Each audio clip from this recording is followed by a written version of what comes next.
So here's actually a pastoral question.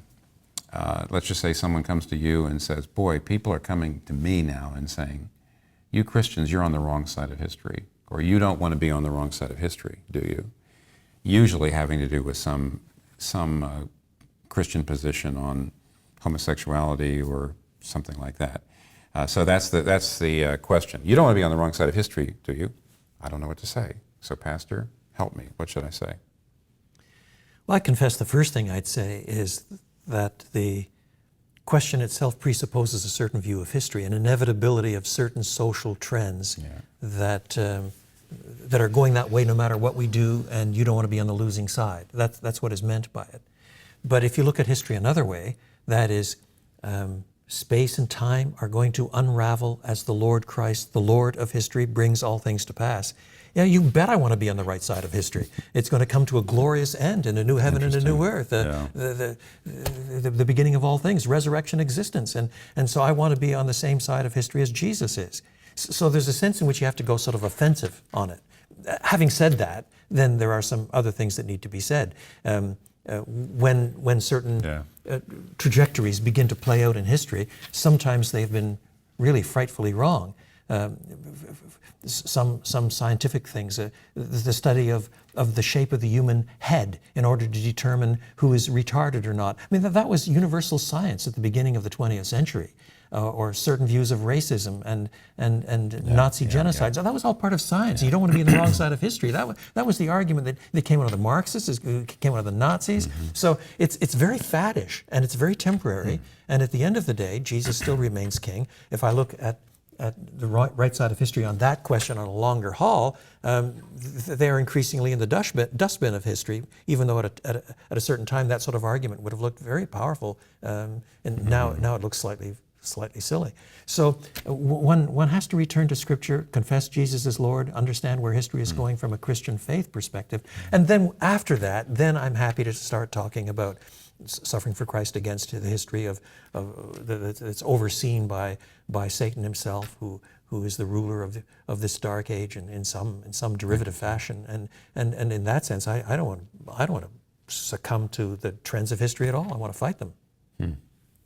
Sounds like you, if you're the pastor and your Christian member comes to you, I really do think that one of the things you said there, where you say to the Christian, I want you not to be discouraged, because since Jesus Christ is coming again, the only way to be on the right side of history is to belong to Him, and I want you to realize that we Christians are on the right side of history. So that would be a really good pastoral help, I think, to the discouraged Christian who feels like maybe we're really out of step. I think the other stuff, though, would be good fodder to give him to talk to his friend about. But what about this pastor? What would you say to your person? Well, it depends on whether he would tolerate my insisting on definitions or not. Yeah. Because I would want to say, what do you mean, before I answer him. But if that's the direction he meant, I thought of two historical logical responses and a couple of biblical responses. Good. The first ones are history's a flow and history changes, and so to be on the side of history today might be being on the side against history tomorrow, and so we'll wait. We'll see where it's going. And the second thing I'd say is history is happenings, and happenings can't dictate what ought to happen. It's a logical confusion to say that what is details what ought to be. And I would say, so is that what you're saying? You want me to determine what I ought to do by what is? Like which group of isness is going to determine? Very good. Those would be two. But biblically, I'd go exactly the two directions you went on. You said at the end, it's going to be all Christ. He's going to rule the history, and I want to be on that side. So when Christ is the final, complete, dominant, visible, manifest Lord of history, I want to be on that side. But short of that, the 2 Thessalonians chapter 2, a man of lawlessness rises up. He's sweeping away millions in deceit at the end of the age, and I want to be on the wrong side of history at that moment. Of that historical moment. Totally moment. On the wrong side of that history, that historical moment.